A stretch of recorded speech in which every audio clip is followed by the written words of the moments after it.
Hey, for all the authors that are listening out there, I wanted to share with you this great email that we received here at the Reading with Your Kids podcast from Dr. Linda Mubarak. She is a past guest and the author of Maxine's New Job. Here's the email.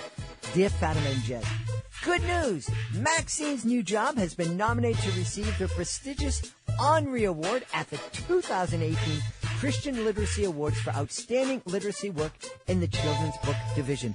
I sincerely believe your certifying Maxine as a great read helped bring increased social media attention to the book. Thank you for the exposure and the great marketing.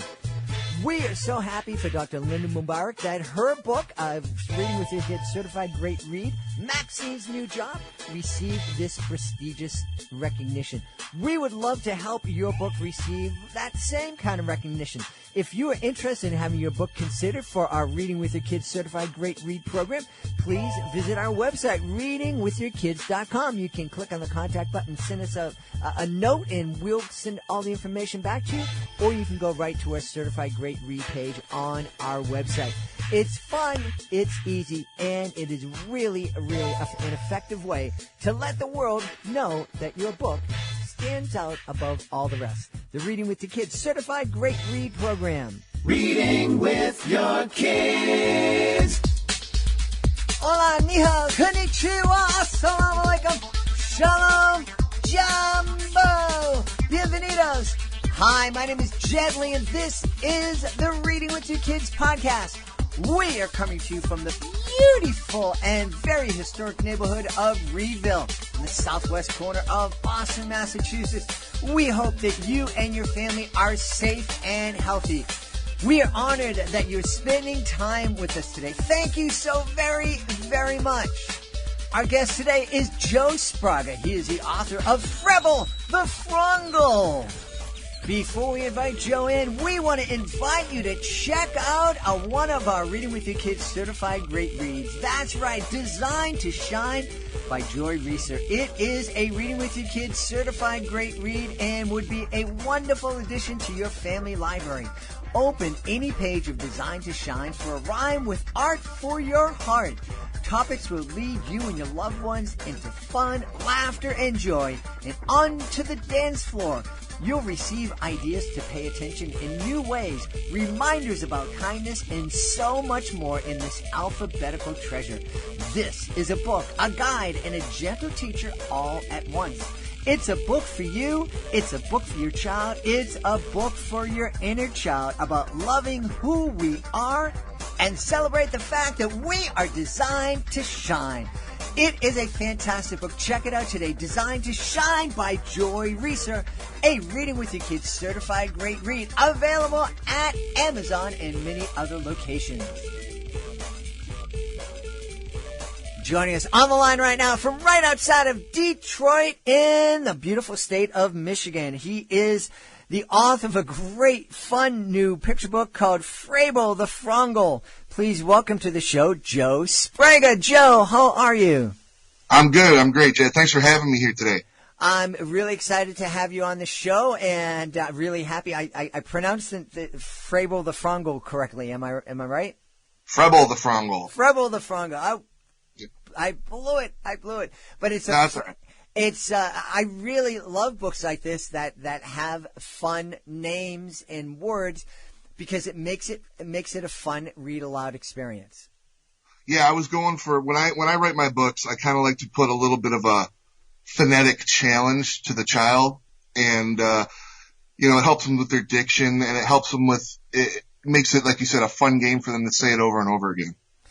And as I understand it, Phrebbel comes from Phrongolia. Yeah, the planet Phrongolia. That's right. He's an alien from the planet Phrongolia.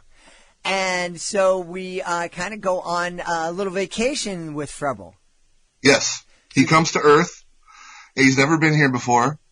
And like any good vacationer, he brings a camera and he takes pictures of all the new things he's never seen. But because he's taking pictures of things he's never seen, he doesn't know what they're called, the names of the things he's taking pictures of. So the child looks through his photo album and helps him name the descriptions of the pictures he's taken. That's really cool. It really becomes an interactive kind of experience. Yeah, I was looking to not only make it interactive, but I'm a big proponent in both children and adults of critical thinking, and I was thinking about a way, how could I get a child's mind in like predictive mode to help them think of an answer without, just laying it out for them, like point blank. And I use rhyming to do that. What was it about this idea that first drew you to this project? Where did the inspiration come from? Well, it was actually, it's an interesting question. My first book was very illustration intensive. It took me many, many years to get it done. I had health problems, and at the end I had to hire an illustrator, and we went through 1,000 emails back and forth. I acted like art director. That book's called The Snitch, the Witch, and the One Who Was Rich. So when I got to do this one, I thought I wanted to not be so illustration intensive because it was really time consuming. And I thought, how can I make a book where I just use royalty free pictures? What could I do to ease off on the heavy illustrations and just make a book about pictures? And then I thought about it, and I said, well, if I want to do royalty-free pictures, full-color, nice, royalty-free pictures, how would I present those to a child in a way where it would inspire critical thinking? And then I thought, well, I'd have to have a character that's on a child's level. And then I thought, well, if an alien came here, he wouldn't know what things are called, much like a child. So I kind of just combined all those ideas, and we got Phrebbel The Phrongol's Vacation Pictures. Cool. What's your background? Well, I graduated from Western Michigan University with a Bachelor of Arts degree in creative writing with an emphasis in children's literature, a minor in philosophy, and I try to use my background, my educational background, in the works, in the books that I write. So, I'm a former musician, and I've always been kind of artsy, so I really enjoy doing this. Yeah. Did you find that creating a rhyming picture book was similar to writing songs? Yeah. I have a very sing-songy type mind, and I'm always to remember people's names or places. I'm always making up little rhymes in my head, and I used to write a lot of music many moons ago. So because of that natural fascination and ability I have, obviously I try to water it down and make it age appropriate for children, but I find it works well. Rhyming helps with the pronunciation and makes reading fun for the kids.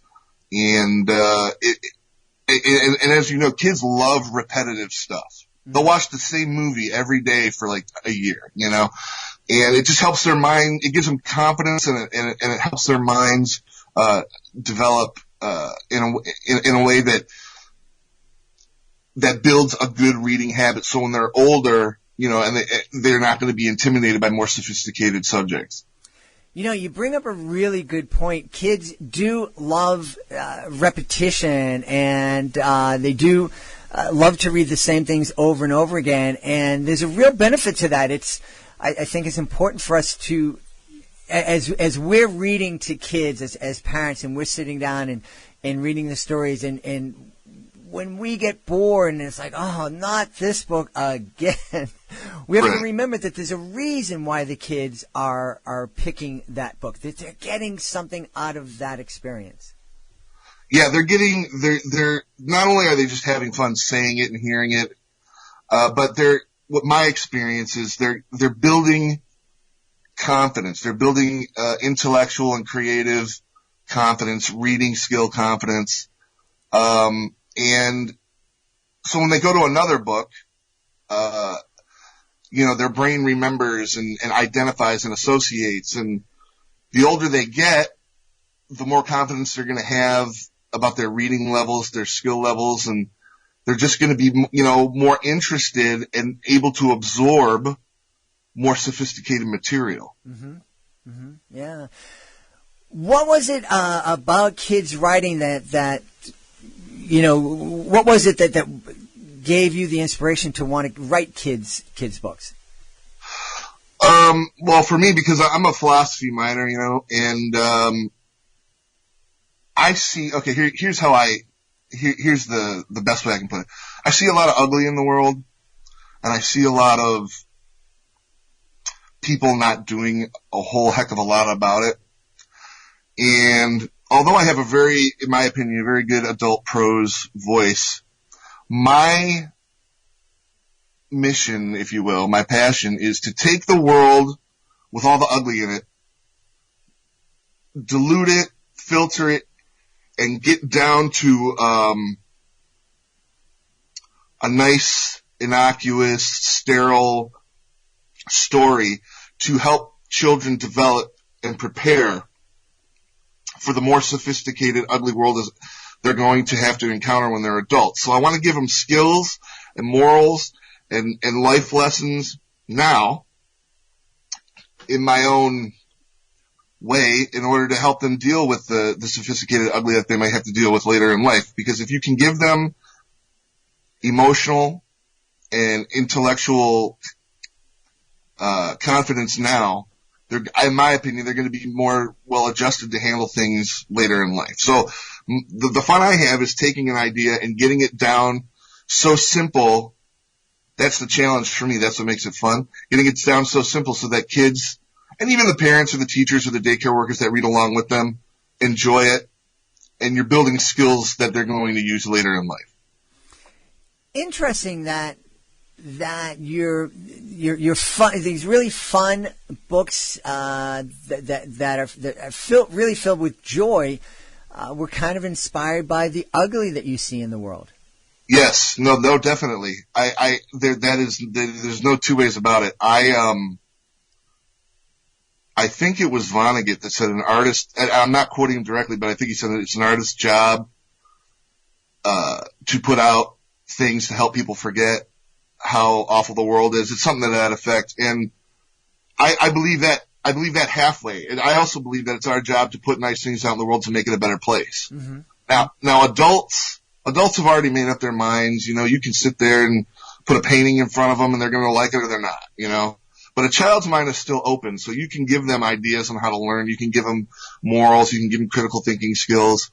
And they'll just be better prepared and more well-rounded. And I really do enjoy putting nice things out in the world. People ask me, how come you don't write about your life story? You've had cancer, you've been around, you've had things, and I just don't want to put more ugly out in the world. I want to put more beauty out in the world, more light. There's enough dark. Let's put some light out there. Wow. So you find that adults have a closed mind. Boy, I can't argue with you spending any time on social media. Right. I mean, my goodness, don't ever try to change somebody's mind or even offer an alternative opinion on social media sometimes. It's like if you want to do it, you have to duck as soon as you make that suggestion. Yeah. And it's, and closed is a good word. But I mean, you're obviously going to meet some people in the world whose minds are not as closed as others that are open. But, just the actual physiology and biology of it is, I'm 44 years old. My brain has formed. A young child between the ages of, 4 and 10 or 12 years old, their brains are still developing. They're still actually growing and getting, the gray matter wrinkles in it and the neurons are forming. And that's the time to give them as many skills as you can. So when they get to be an older adult, they can, process things and accept things a little bit better. I'm not saying I'm here to save the world. I'm just trying to make it a nicer place. And I'm fascinated by by the comment that you said. I see a whole lot of ugly in the world, and it's fascinating for me because most of the authors who come on, and I'm not disagreeing with you by any ways. It's just most authors who come on are like, oh, the world's a wonderful place. There are bullies, but it's better, So it's a different view than I'm typically used to speaking to someone about. I'm just curious. What's the ugliest of the world that you're seeing and witnessing? You mean in general or sure, personal? Yeah. I see fault in. First of all, we live in the greatest country in the world.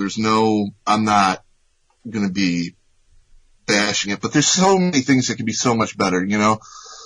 And you see a lot of people that are so wrapped up in their own lives that there's a lot of human incompetence. There's a lot of apathy. There's a lot of ignorance.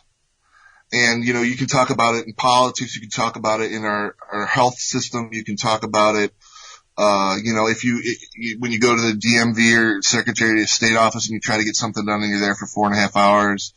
I mean, there's a lot of things that are more complicated than they should be, in my opinion. Mm-hmm. And I think instead of complaining, like you said, on social media and arguing with other adults whose minds have already been developed, the best way for me, and I think for other writers as well, whether they acknowledge it or not, is that when you give a child a book, you're giving them skills and hope and confidence that are going to help them later as adults.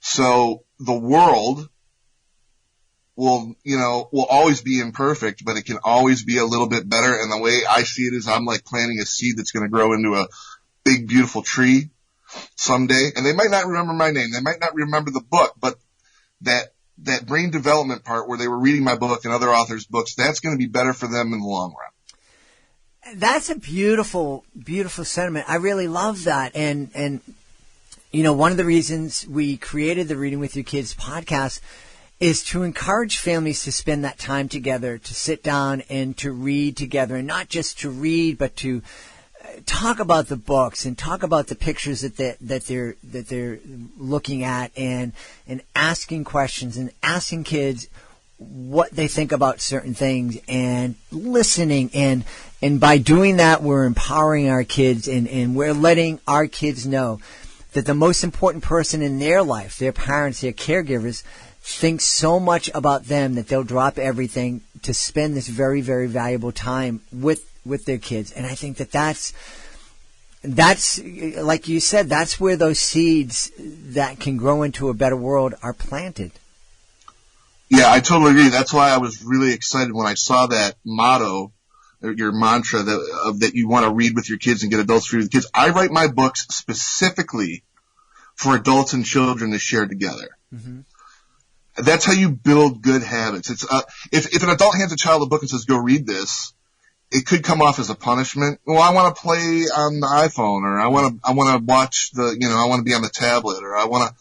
But if an adult sits down with children and reads the book with them and does everything you just said, talks to them, reads it about them, answers their questions, asks them questions like, "What do you think about this?" The child develops a good, positive, healthy habit that reading and learning is good, and that seed is planted, and they grow up to be better people. I've seen, I do a lot of live events, and I've seen a kid will stop and look at not just my books, but anybody's books, and the parent pulls them away, mm-hmm. says, "We got to go." And I get it. I'm not judging parents. That's not my thing. But in my opinion, if a child wants to stop and look at a book, there could be a lot worse things you'd want to pull them away from than that. So I encourage parents, just like you do, or grandparents, or teachers, or daycare workers, to have that moment to sit and read with their kids, because eventually the kid's going to go, "You know what? I don't want you to read to me anymore. I want to do it on my own." And in that moment, that's how you know you planted the right seed. Yeah. And at the same token, at that moment, it's still very important for us to remember to still read with our kids, even though they can read on their phone, right. Having those conversations. But even to take it as, a many steps further, it's, because your kids are able to read together, read on their own, that's wonderful. But there's a lot of stuff that our kids are consuming that we can consume with them and continue the conversation. My daughter's 23 years old, and we do still read a lot of the same books and share it. We have very different interests right now. But one of the things we do on a very regular basis is we'll sit down and we'll watch TV shows together. And there are a lot of times they're kind of weird and off the beaten track. But we're not just sitting. It drives my wife crazy because we're not just sitting there staring at the TV, letting these images and sounds enter into our brains. we're pausing, we're having conversations, we're commenting, and we're having this amazing conversation, that I know started when she was on my lap when she was just a little baby, and we were reading those first picture books together. Yeah, that was my point I was going to get to was, even though they might say, I want to read by myself, you've already planted the psychology. So later in life, if they have a more serious problem, they're used to having conversations with you. They know that you can ask questions and they can ask questions because you've done it before. You've shared books. You've shared conversation times. You've had dialogues. Of course they were simple back then when they were 4 or 5, but the psychology and the trust is there now. So when they're 15 or they're 25, you can still do it in other mediums. And it just, like I said, it's planting the seed to make them better people. They can conversate. Their minds are a little more open. They're willing to trust you and have that dialogue. So I just think it's healthy all around, And I love that you acknowledge and see that, talking about TV shows when she's in her 20s now is all because you read to her and laid the foundation for having, conversations and dialogues at a young age. I think that's great. Yeah, absolutely. And there's so many other opportunities. Now, you don't want to go to a movie theater and talk in the theater. Right. Although my son and my niece do that all the time. But, music, just talking about the music that kids are consuming and the video games that kids are consuming. Just so many different opportunities to continue those conversations.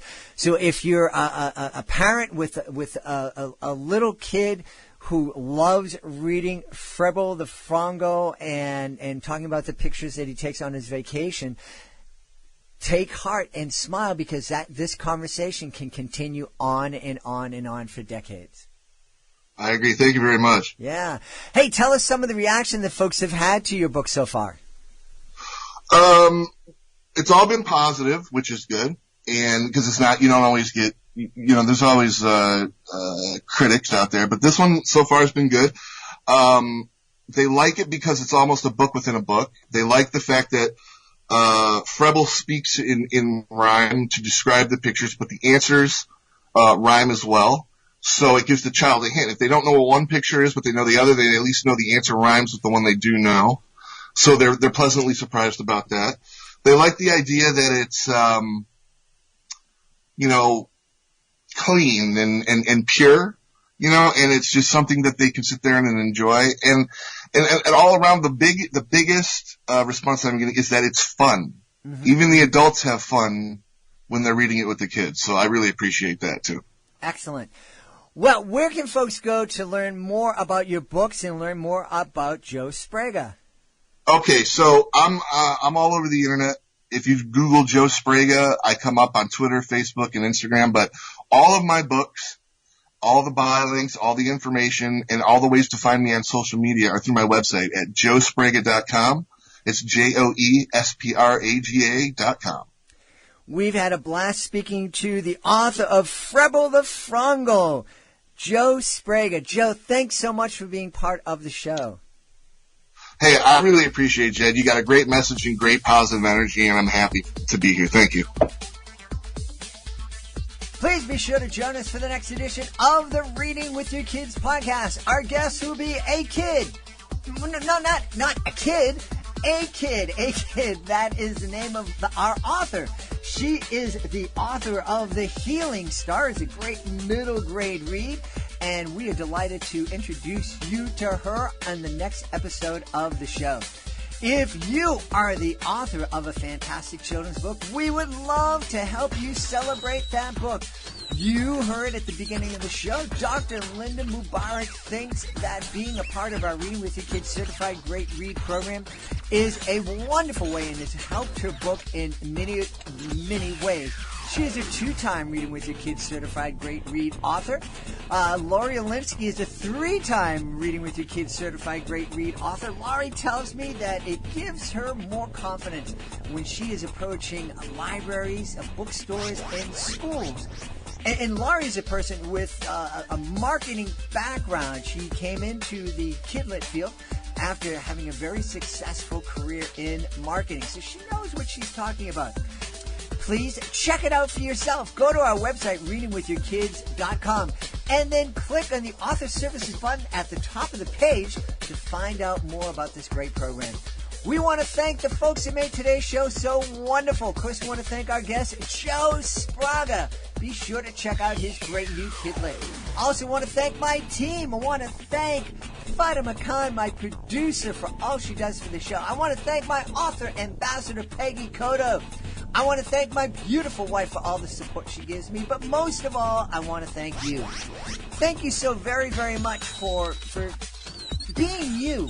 It's an incredibly difficult time right now. We are 3 weeks into our quarantine lockdown. We are starting to see some progress. We're hearing that things are getting back to normal in places like China, that things are looking better in Italy. And pretty soon we'll be able to celebrate that too here in the United States. Thank you so much for picking up the mantle and becoming teachers for your kids. And thank you so very, very much for helping to make the world a better place. And you do that with all the love that you give to your kids. I'll be looking for you in the next edition of the Reading with Your Kids podcast.